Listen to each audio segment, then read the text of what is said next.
Take a mountain man hundreds of miles from civilization, add a bear, subtract his gun, and what do you have? One epic tale of survival. The Odyssey of mountain man Hugh Glass, brought to life through Leonardo DiCaprio's Oscar-winning performance in The Revenant, stands as one of the most legendary survival sagas ever told on the American frontier. Like a figure from mythology, Glass was a mighty hunter and warrior pitted against a monstrous beast and treacherous enemies. But there was no kingdom to save or princess to win. Horribly wounded and disfigured, Hugh Glass crawled, staggered, floated, and fought his way across 2,000 miles of frozen wilderness for the sole purpose of getting his trusty rifle back and killing the two men who had left him to die in the wilderness.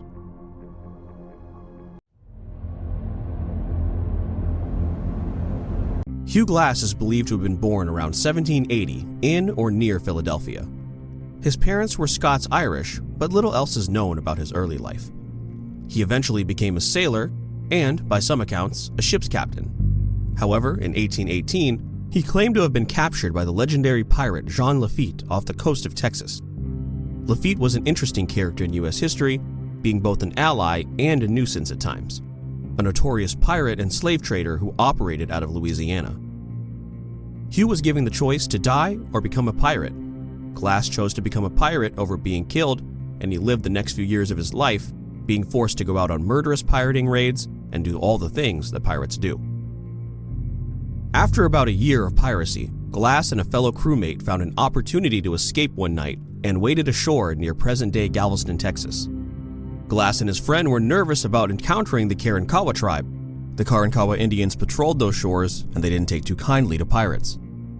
At the time, it was rumored the Karankawa were cannibals, and they loved nothing more than to capture, kill, and eat the European pirate.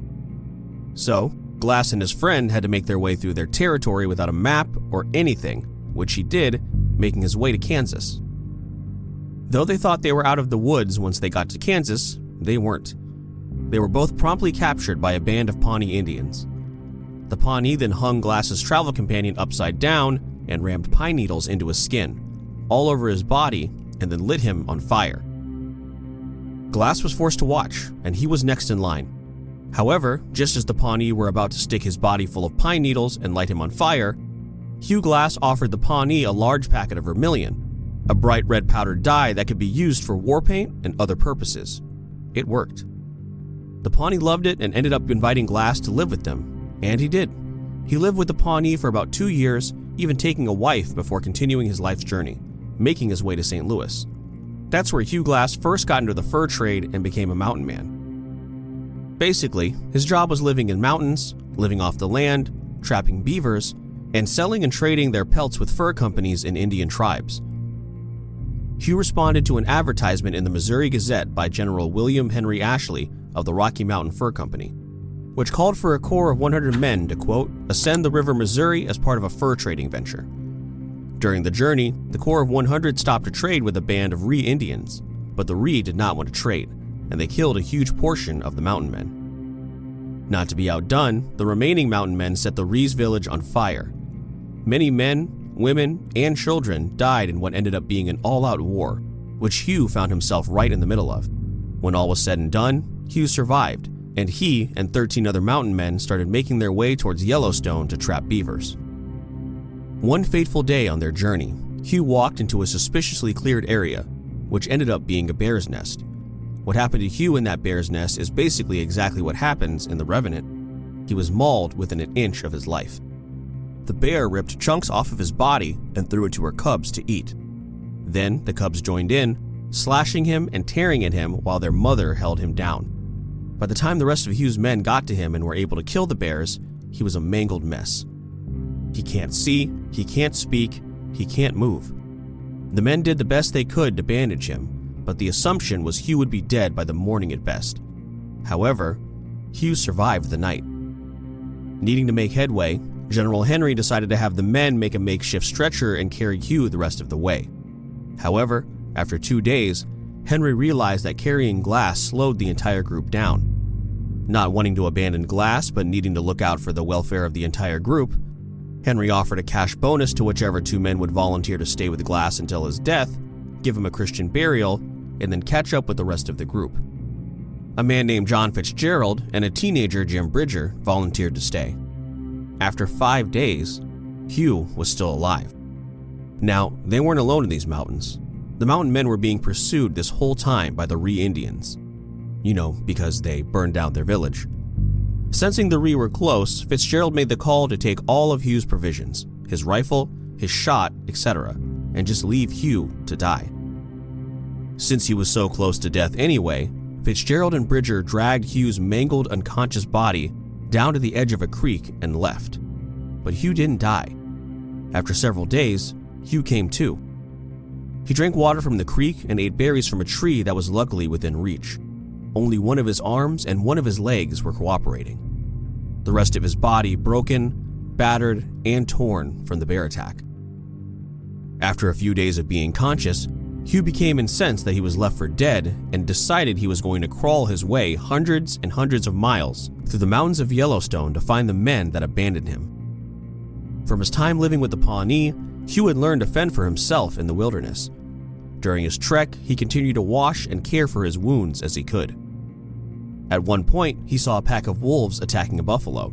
He crawled over and scared the wolves away and ate some of the raw buffalo carcass himself. Soon after, now a little stronger from the raw buffalo meat, Hugh came upon an abandoned Indian village. Though it was abandoned, there were dogs there and Hugh managed to strangle one and eat it. Eventually, Hugh was able to walk, his wounds, bones, and ligaments healing. But the one thing that wasn't healing was his back, which at this point was covered in maggots, living and feeding off the open wounds. Hugh came upon a group of Sioux Indians who were friendly and meant him no harm. They took Hugh in and tended to him. They even sewed bearskin onto his back to cover his gaping, infected, maggot-infested wounds and helped Hugh get to Fort Kiowa, where Hugh stayed for 2 days meeting up with French fur traders before demanding to be placed on a boat to be taken upriver, still trying to hunt down the men that left him for dead. So far, Hugh had crawled, stumbled, and walked his way 250 miles. This boat upriver would take him another 300 miles in his quest for vengeance, and it did. But when Hugh, along with the French fur traders, made it to their destination, a manned Indian village where they would trade beaver pelts, they found the village had been overtaken by the Ree, who then murdered Glass's entire company. Again, Hugh was alone in the woods, being hunted by Indians again. Just as the Ree were about to capture Hugh, a heroic group of mounted Indians swooped in. They rescued Hugh from certain death and delivered him to safety at the Fort Tilton trading post. At Fort Tilton, Hugh could stay and rest and take a breather, but he didn't. He didn't want to rest. All he wanted to do was hunt down Fitzgerald. 6 months after he was attacked by a bear and left for dead, 6 months of crawling through the mountains in frigid temperatures, eating raw buffalo with maggots all over his back, 6 months of nothing but focus on getting his revenge, Hugh found his old company in a stockade, which was the new Fort Henry along the Bighorn River. But only Bridger was still in the fort. After talking to him, and since Bridger was just a teenager, Hugh came to realize that Bridger was basically an innocent bystander in all of this, and Fitzgerald was the sole person responsible for the last 6 months of hell. Severe winter weather kept Glass at Fort Henry for a few months, but as soon as he could, he jumped on a boat and headed downriver on an official mission for the fur company to get to Fort Atkinson, which is where Fitzgerald was said to be.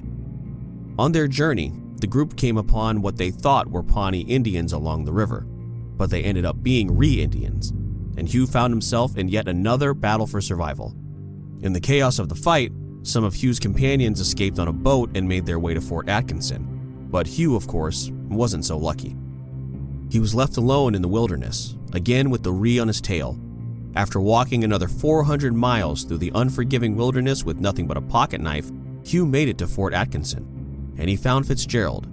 But there was a problem. Fitzgerald had joined the U.S. Army and was now government property. Hugh Glass wouldn't be allowed to kill a soldier, so he never got his revenge in the end. After all that was the end of the line. No dramatic stare down, no knockdown drag-out fight.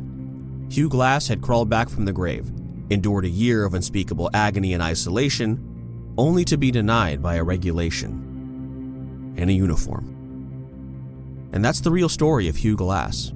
which is somehow even more insane and badass than how it's shown in The Revenant. Thanks for watching this video. Be sure to like this video and subscribe to the channel.